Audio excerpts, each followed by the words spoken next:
387 medical colleges इस देश में थे और आज 731 मेडिकल कॉलेजेस हैं। 731 मेडिकल कॉलेजेस हैं और यहां अगर मैं यूजी सीट की, please sir, please sit down, let me answer now, sit down Raghavan, I know what you want to say, please. Oh Dev, oh my MP, please sit down. I'm talking something very serious. तो मैं ये बताना चाहता हूं, UG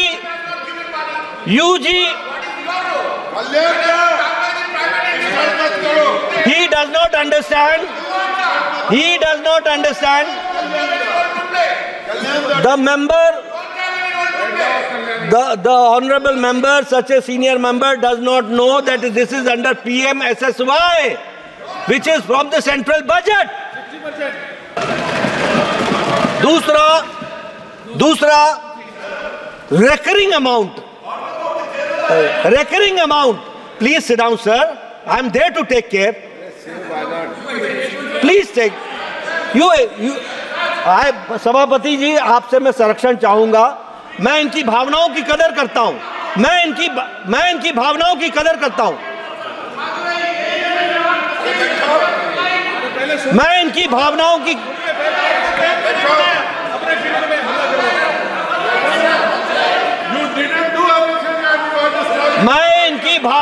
कदर करता हूं।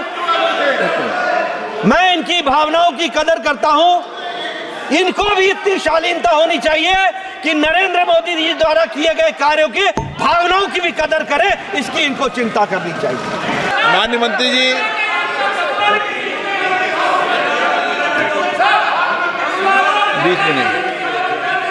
देखिए, मैं सदस्यों से एक बात कहना चाहता हूं कि अगर राजनीति करनी है तो आप राजनीति कीजिए, अगर सच्चाई सुननी है तो मैं पूरी ईमानदारी से सारी बातें आपको बता रहा हूं, जिसको आपको सुनना पड़ेगा। 157 medical colleges, 157 medical colleges in one go.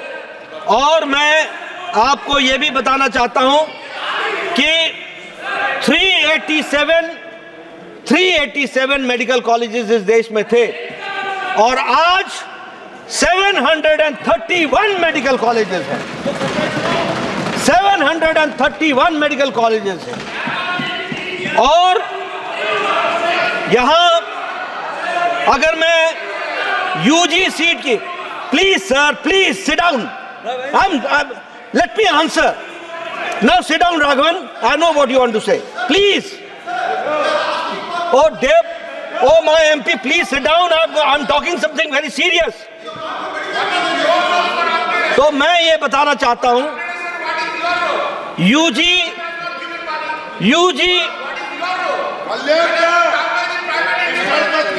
he does not understand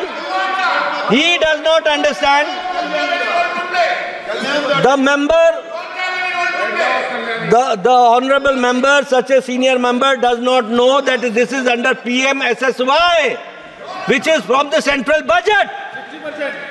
And now I would like to say about the undergraduate seats. When I talk about undergraduate seats, the seats have increased from 51,348 to 1,12,112 seats. And this is in PG, and the increase is 118%. And I would like to inform the honorable member, when I am talking about these medical colleges opened by the government. I am talking about the government medical colleges. I am talking about 157 new medical colleges which we have opened.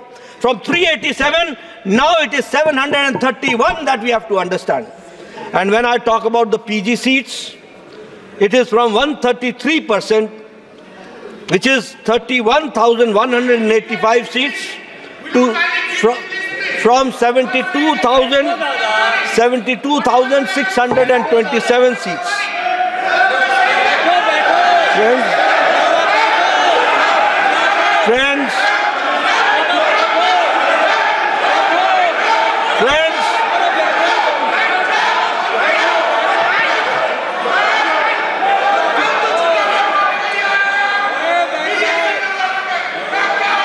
Friends, and the strengthening of the health infrastructure, the strengthening of the health infrastructure. अब उसमें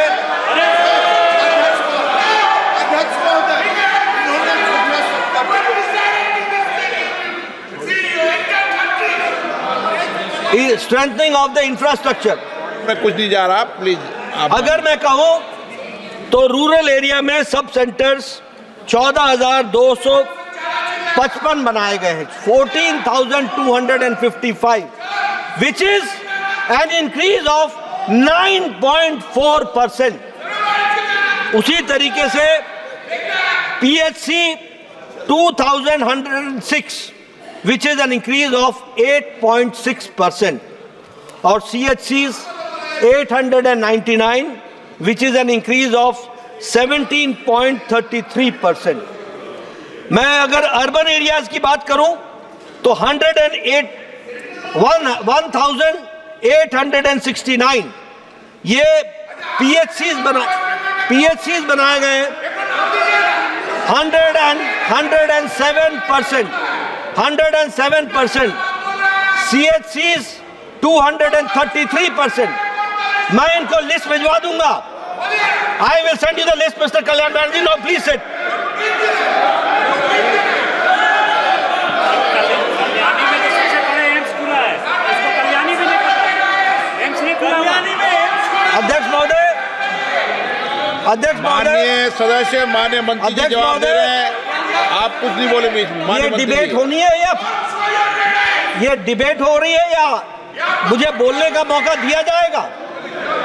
मुझे बोलने का मौका दिया जाएगा? ये debate है.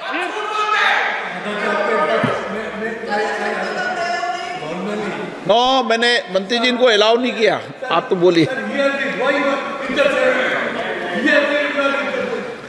मैं जब अलाउ करूं जब होगा ना. मैं माननीय मंत्री जी,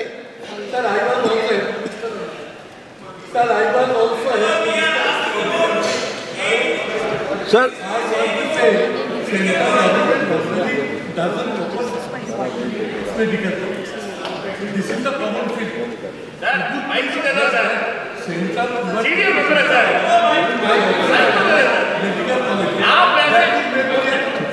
ठीक, किसी भी माननीय सदस्य,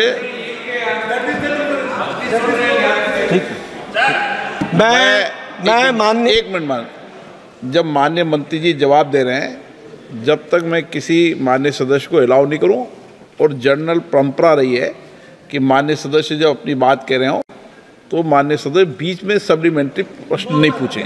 माननीय मंत्री जी, मिनिस्टर तैयार हो सकते हैं, स्पीकर तैयार नहीं है. माननीय मंत्री,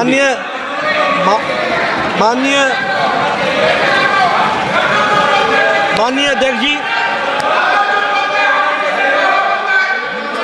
ये अगर मैं बताऊं, मुझे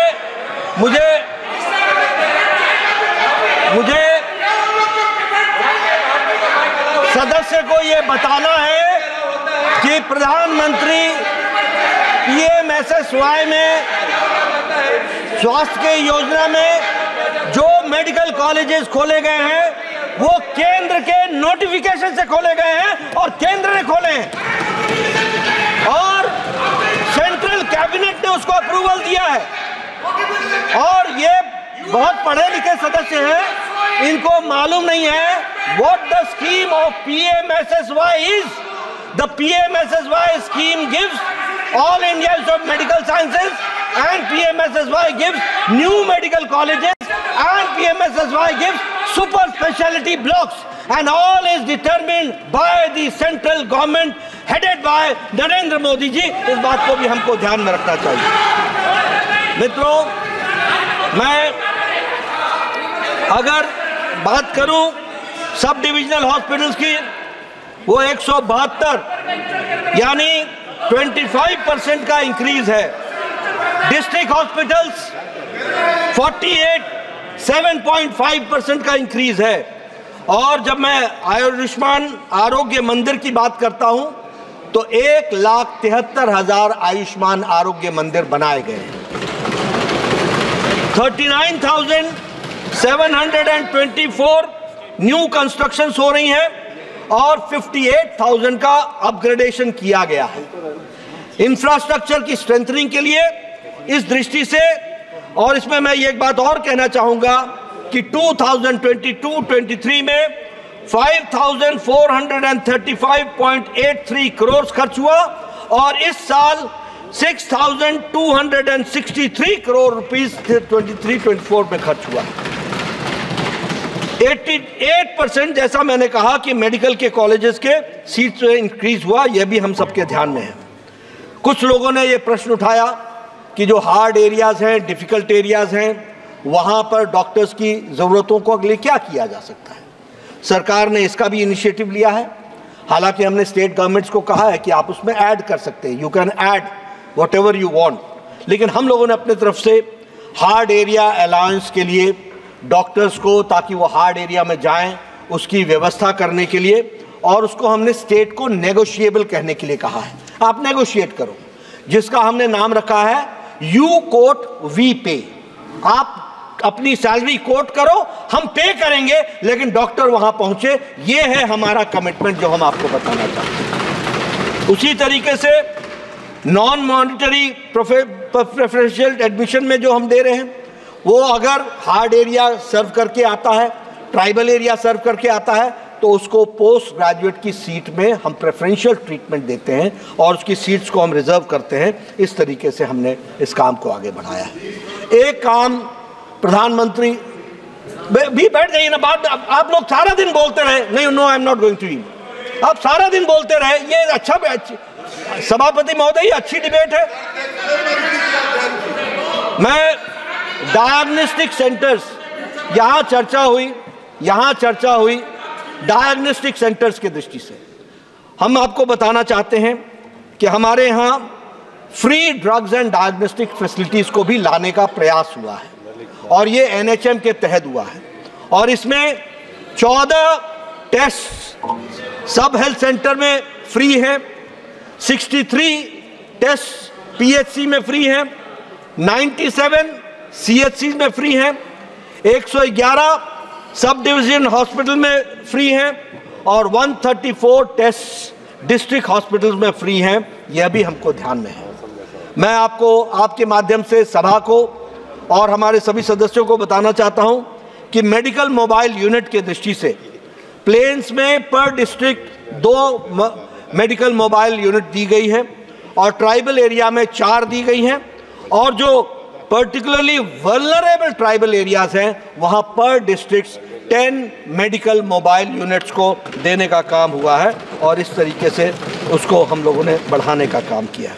मैं इस पर एक बात और बताना चाहता हूं कि जब मैं एसेंशियल मेडिसिन की बात करता हूं तो सब हेल्थ सेंटर में 106 मेडिसिन फ्री हैं, PHC में 172 मेडिसिन फ्री हैं, CHC में 300 मेडिसिन फ्री हैं, सब डिविजनल हॉस्पिटल्स में 318 मेडिसिन फ्री हैं और डिस्ट्रिक्ट हॉस्पिटल्स में 381 मेडिसिन फ्री हैं। इस तरीके से हम लोगों ने जोड़ने का प्रयास किया है। मैं इसमें आपको ये भी बताना चाहता हूं कि जैसा सुपर स्पेशलिटी ब्लॉक्स के दृष्टि से हम लोगों ने चिन्हित किए और बड़ी संख्या में सुपर स्पेशलिटी ब्लॉक्स को भी खोला गया है, जिसमें हम लोगों ने प्रयास किया है कि ताकि हम उनको फैसिलिटी दे सके।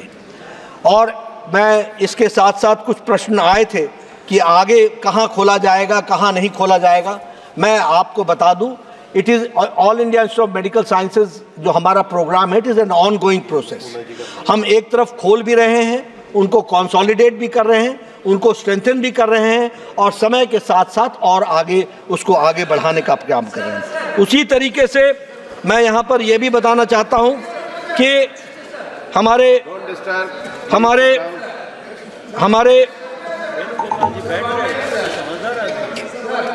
आयुष्मान भारत के बारे में काफी चर्चा हुई। Venugopal please, I respect your sentiments, I understand and I respect your sentiments.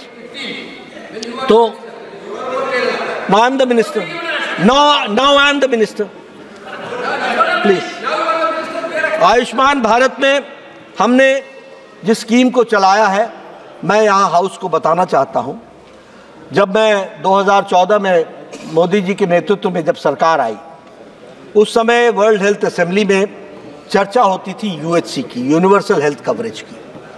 और जब ये यूनिवर्सल हेल्थ कवरेज की चर्चा होती थी तो ऐसा लगता था जैसे शायद भारत इसके बारे में कभी सोच भी नहीं रहा है कि हम यूनिवर्सल हेल्थ कवरेज दे सकेंगे।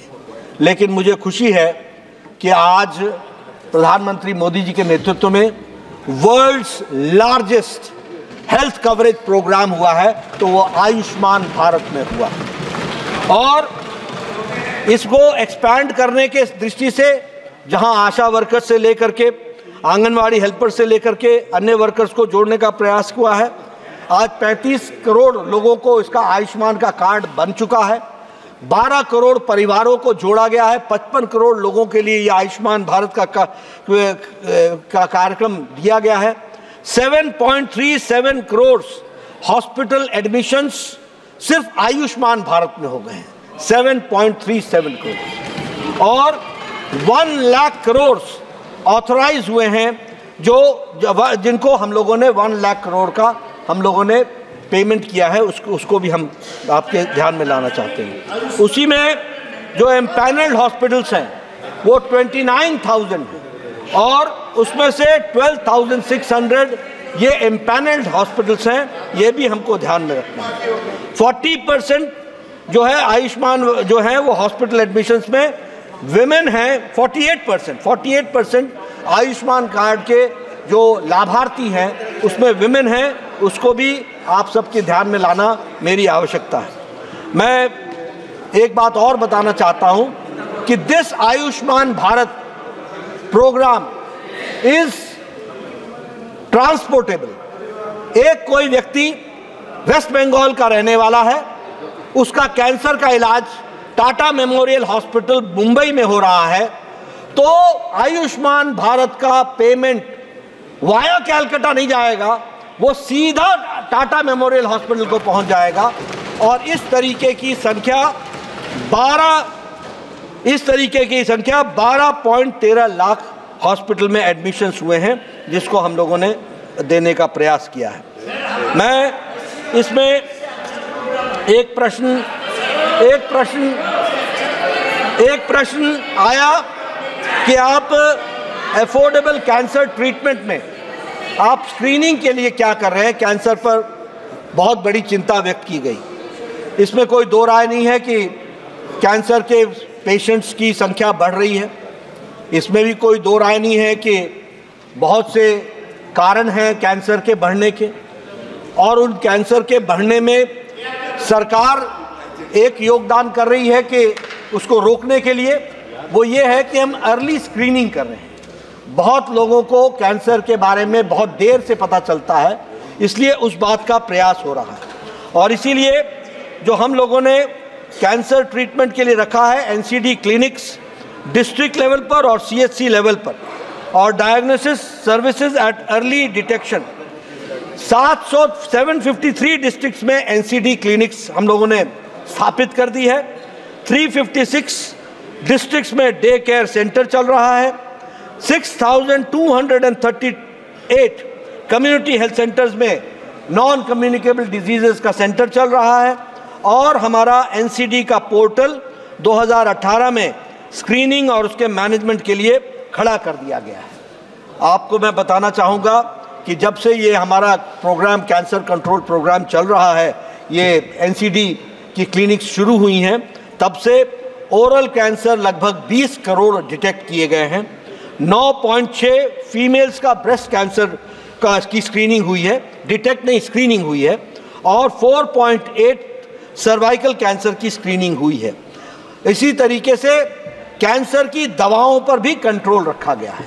और नेशनल फार्मास्यूटिकल्स प्राइसिंग अथॉरिटी के तहत, एनपीपीए के तहत 131 anti cancer drugs national list of essential medicine में डाल दिया गया है, और उनकी दवाओं की जो national list of essential medicine में डालने के कारण उनकी सारी की सारी मेडिसिन की दाम को सरकार कंट्रोल कर रही है और उनको चीप रेट पे देने का प्रयास हो रहा है। उसी तरीके से 30% cap trade, 42 non scheduled anti cancer medicine को ट्रेड मार्जिन रैशनलाइजेशन में लाया गया है। बहुत से ऐसी कैंसर की ड्रग्स हैं जो एनलेम में नहीं आती हैं, एसेंशियल मेडिसिन में नहीं आती हैं, फॉर्मुलेशंस बदल जाते हैं और बदलने के कारण वो नॉन शेड्यूल्ड ड्रग्स में आ जाती हैं। ऐसे भी 42 ड्रग्स को हम लोगों ने उस पर भी कंट्रोल किया है। और उसी तरीके से 526 ब्रांड्स पर भी 50% से ज़्यादा हमने उसके मार्जिन को कम किया है और उसको कंट्रोल में लाया है। और इसके साथ साथ राष्ट्रीय आरोग्य निधि के तहत 15 लाख रुपए का और हेल्थ मिनिस्टर्स कैंसर पेशेंट के तहत 15 लाख रुपए का फ़ायदा देने का प्रयास हुआ है। मैं यहाँ ये भी बताना चाहता हूँ कि प्रधानमंत्री मोदी जी के नेतृत्व में दवाइयों को कम करने के लिए, cancer in particular and medicine in general, उसको कम करने के लिए और सही दवाई मिल सके, इफेक्टिव दवाई मिल सके, सस्ती मिल सके, अफोर्डेबल मिल सके, इसके लिए जन औषधि परियोजना को भी प्रारंभ किया गया है और 13,000 आउटलेट्स खोले गए हैं। और प्रधानमंत्री मोदी जी ने इस बात को कहा है कि आने वाले 5 साल में 25,000 जन औषधि केंद्र खोले जाएंगे ताकि गरीब लोगों को दवाई मिल सके और उनको दवाइयों का उपयोग हो सके और गरीब लोग उसका उपयोग कर सके। और ये जो रिडक्शन है, मैं सभापति जी आपके माध्यम से हाउस को बताना चाहता हूँ कि आम आदमी को कितना फायदा हो रहा है। मैंने एक प्रश्न के उत्तर में 2 दिन पहले बताया है, लेकिन it is 50% to 80% reduction in medicine. इस बात को भी हम सबको समझना चाहिए। उसी तरीके से लगभग 210 आउटलेट्स हैं affordable medicine and reliable implant treatment Amrit के तहत, और उसके तहत भी हम लोगों ने लोगों को फायदा पहुंचाने का प्रयास किया है। एक प्रश्न आया कि ट्रॉमा यूनिट्स को बढ़ाया जाए। मैं यहाँ स्पष्ट कहना चाहता हूँ कि ट्रॉमा यूनिट का भी कार्यक्रम जब प्रधानमंत्री मोदी जी ने 2014 से उसको प्रारंभ किया और उसको प्रायोरिटाइज किया और लगभग 196 ट्रॉमा केयर फैसिलिटीज़ और 47 बर्न इंजुरीज दिए गए।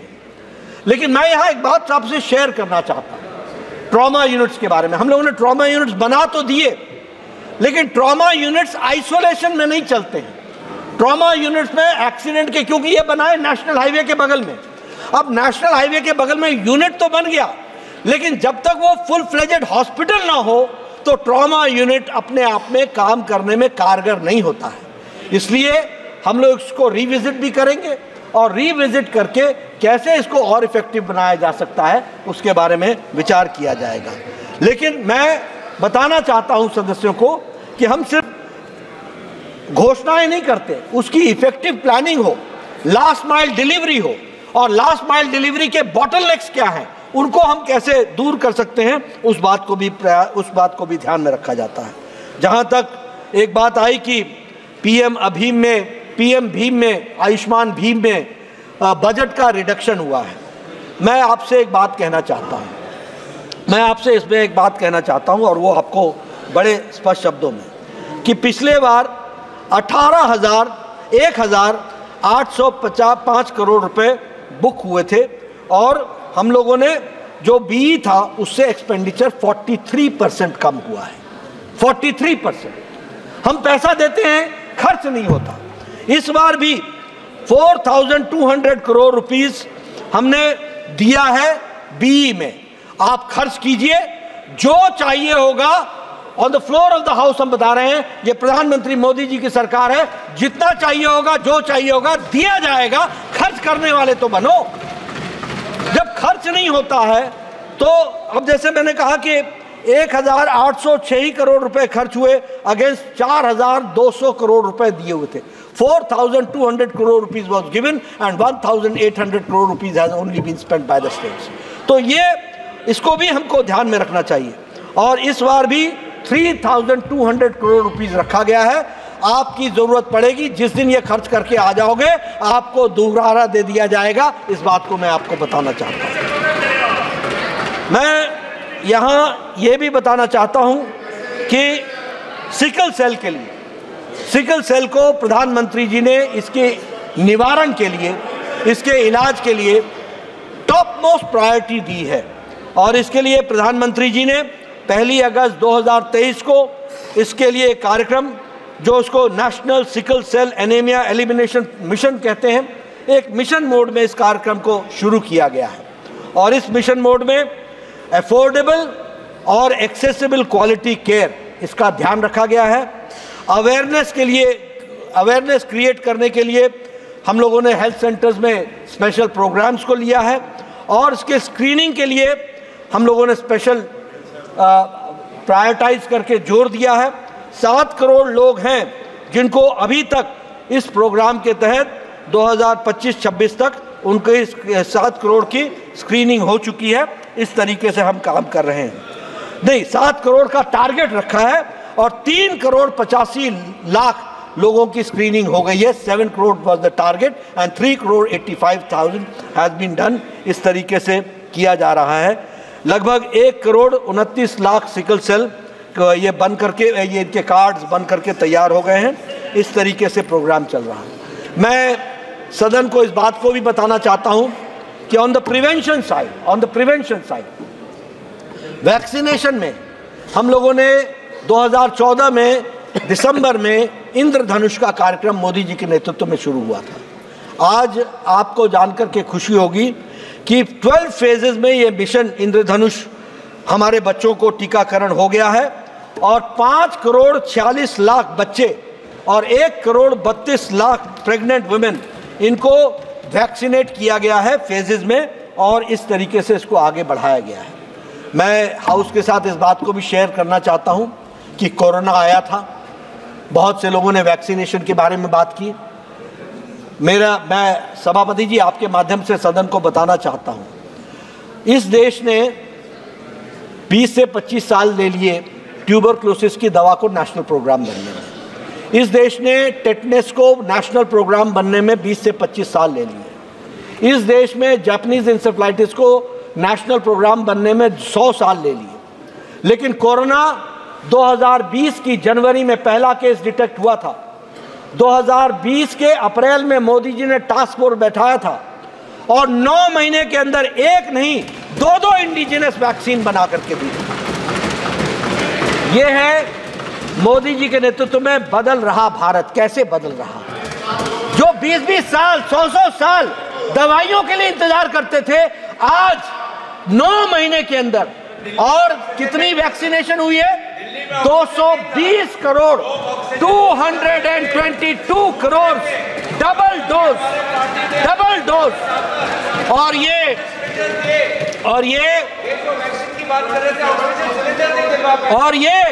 और ये vaccination, this is the world's largest and the world's fastest vaccination programme in the world. इस बात को भी हमको समझना चाहिए, कुछ अप्रिशिएट करना चाहिए। Is the world's largest and, और अब मैं आपको बता दूं, कोई पाश्चात्य देश 70% से ज्यादा का वैक्सीनेशन नहीं करा पाया है। ये भारत ही है जिसने वैक्सीनेशन टोटल तरीके से करने का प्रयास किया है, उसको आगे बढ़ाया है। इसलिए मित्रों, ले लेंगे सुझाव, चेंबर में आ जाना। मैं एलिमिनेशन की बात करूं तो आज एलिमिनेशन के प्रोग्राम के तहत अगर हम बात करें तो मलेरिया, पोलियो हम इराडिकेट कर चुके हैं और उसमें हम पोलियो सर्टिफाइड हो चुके हैं। मैटरनल और न्यूनेटल टेटनस में हम एलिमिनेट कर चुके हैं। कालाजार हमने पर 10,000 पॉपुलेशन में लेस देन 1 हम पहुंच चुके हैं। और उसी तरीके से 89% जो था उसको हम लोगों ने रिड्यूस कर दिया है। MMR हम लोगों ने उसको रिड्यूस किया है और अगर मैं उसके आंकड़े रखना चाहूँ तो 130 पर लाइव बर्थ था, that has been reduce to 97 lakh live births. और उसी तरीके से decline in 83% has been achieved in maternal mortality rate. और अगर मैं इंस्टीट्यूशनल डिलीवरीज की बात करूं तो 7.8% से 88.9% 6% पहुंच गया है। इन्फेंट मोर्टालिटी रेट जो है वह 37 पर 1000 लाइव बर्थ्स में से 28 पर 1000 लाइव बर्थ्स पहुंच गया है। अंडर मोर्टालिटी रेट जो है, अंडर 5 मोर्टालिटी रेट जो है वो 43 से रिड्यूस होकर के 32 पहुंच चुका है। और उसी तरीके से अगर हम देखें तो हमारा TFR टोटल फर्टिलिटी रेट वो 2.3 से रिड्यूस होकर के 2.0 यानी 2% तक पहुंच गया है। इस तरीके से हमने अपने जो पैरामीटर्स हैं उसको रिड्यूस करने का और हेल्दी एनवायरनमेंट हेल्थ के दृष्टि से उनको आगे बढ़ाने का प्रयास किया है। मैं सभापति जी आपके माध्यम से इस हेल्थ के डिबेट पर जब मैं चर्चा कर रहा हूं तो मैं एक ही बात कहना चाहूँगा कि प्रधानमंत्री मोदी जी की सरकार है जिसने पूरी ईमानदारी, पूरी ताकत के साथ प्रोएक्टिव होकर के, प्रो रिस्पॉन्सिव होकर के हेल्थ के सेक्टर में एक लंबी छलांग लगाई है। और दुनिया ने इस बात को माना है कि India has prove to be an example. Bharat example बन करके खड़ा हुआ है और इसीलिए आज दुनिया के सारे लोग भारत के आयुष्मान भारत के मॉडल को स्टडी करने के लिए हर तरीके से प्रयास कर रहे हैं, उसको अंडरस्टैंड कर रहे हैं। मैं यहाँ ये भी कहना चाहूँगा कि हमारी रिसर्च की इंस्टीट्यूट और हमारे रिसर्च के इंस्टीट्यूट के साथ साथ जो हमारे वायरल इंस्टीट्यूट्स हैं वो भी वर्ल्ड स्टैंडर्ड्स की हैं और वर्ल्ड स्टैंडर्ड्स की ओर हम बनाने के लिए अग्रसर हैं। मैं एक बात और बताना चाहता हूं कि मोदी जी के नेतृत्व में, भारत के यशस्वी प्रधानमंत्री के नेतृत्व में हेल्थ ने जहां एक लंबी छलांग लगाई है, उसी तरीके से सबका साथ, सबका विकास, सबका विश्वास, सबका प्रयास के तहत सबका स्वास्थ्य आगे ठीक रहे, इस बात का प्रयास किया है। मैं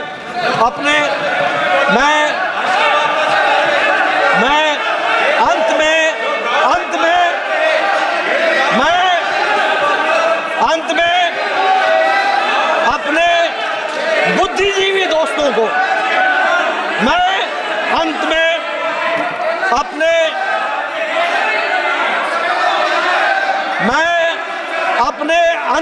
बुद्धिजीवी दोस्तों को ये सलाह देना चाहता हूं कि बुद्धि वहीं प्रदर्शित करे जहां आवश्यकता होती है और जब आवश्यकता होती है।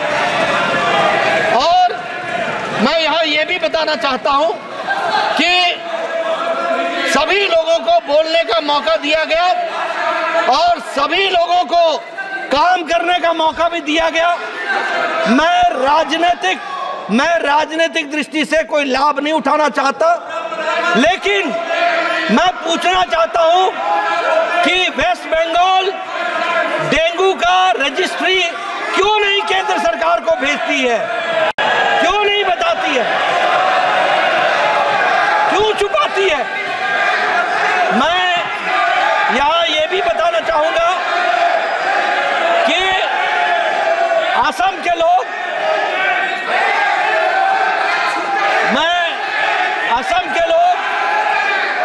से पूछना चाहूंगा कि उनकी स्थिति हेल्थ के पैरामीटर्स में पहले क्या थी और आज क्या बन गई है। और मैं यहां ये भी पूछना चाहूंगा कि मुझे लगता है कि जो बिंदु आपने उठाए थे 57 के 57 उनका मैंने जवाब दिया है और इसके साथ साथ जो हेल्थ के दृष्टि से कार्य हुआ है उसको पूरी तरीके से लेटर और स्पिरिट में स्वास्थ्य विभाग ने भारत की जनता को उपयोगिता में आने के लिए पूरा लागू किया है। और अंत में मैं इतना जरूर कहना चाहूँगा